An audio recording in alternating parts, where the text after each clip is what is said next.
শেখ হাসিনা নেই, শেখ হাসিনার প্রার্থীকেও নেই, তাই সেই ক্ষেত্রে আমাদের একটা তোমাকে বেছে নিতে হবে বাঁচতে হলে।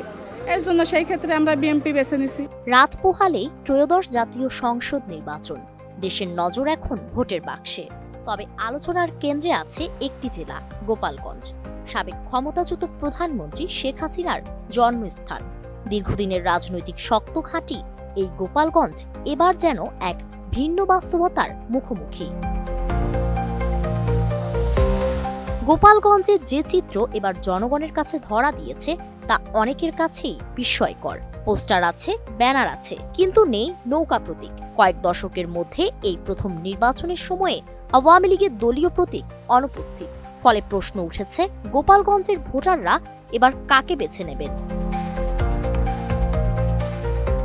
সড়কের দুই পাশে বিভিন্ন প্রার্থীর ব্যানার ফেস্টুন চোখে পড়ে, তবে সংখ্যায় তা আগের তুলনায় অনেক কম।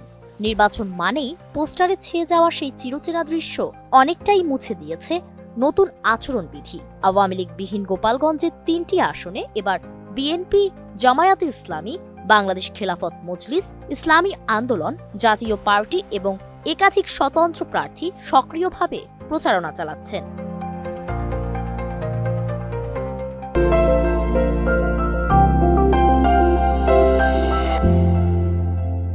ভোটারদের মধ্যেও দেখা যাচ্ছে মিশ্র প্রতিক্রিয়া।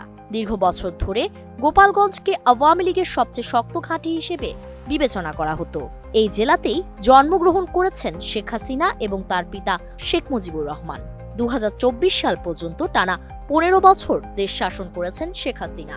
সেই সময় বিরোধী দলের অনেকে নির্বাচন বর্জন করেছেন, আবার অনেকে গ্রেফতার ও মামলার মুখোমুখি হয়েছেন। কিন্তু ২০২৪ সালের আগস্টে এক রক্তক্ষয়ী গণ অভ্যুত্থানের পর ক্ষমতা হারান শেখ হাসিনা। এরপর অন্তর্বর্তী সরকার দায়িত্ব গ্রহণ করে এবং আওয়ামী লীগের কার্যক্রম সাময়িকভাবে নিষিদ্ধ করা হয়। তবে ১২ ফেব্রুয়ারির নির্বাচন প্রসঙ্গে গত অক্টোবরে রয়টার্সকে পাঠানো এক ইমেল বার্তায় শেখ হাসিনা দাবি করেন, আওয়ামী লীগের অনুপস্থিতির কারণে দলটির লাখ লাখ সমর্থক ভোট বর্জন করবেন।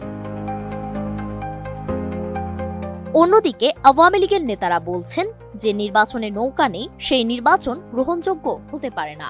তবে বাস্তবতা বলছে ভিন্ন কথা।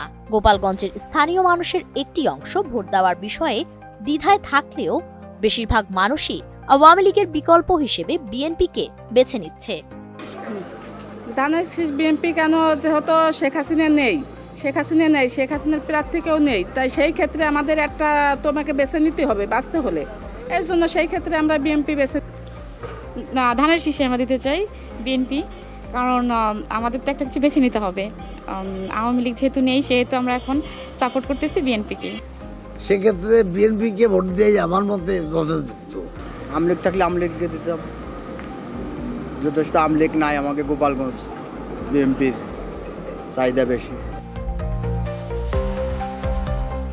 আওয়ামী লীগের সমর্থকদের একটি অংশ গোপালগঞ্জ, যে জেলা একসময় একদলীয় প্রভাবের প্রতীক ছিল, সেই জেলা এবার দাঁড়িয়ে আছে এক ভিন্ন রাজনৈতিক বাস্তবতার সামনে। নৌকাবিহীন এই নির্বাচনে শেষ পর্যন্ত কোন দল জয়ী হয় তাই এখন দেখার বিষয়। ফারিন রহমান প্রীতি, এটিএন নিউজ।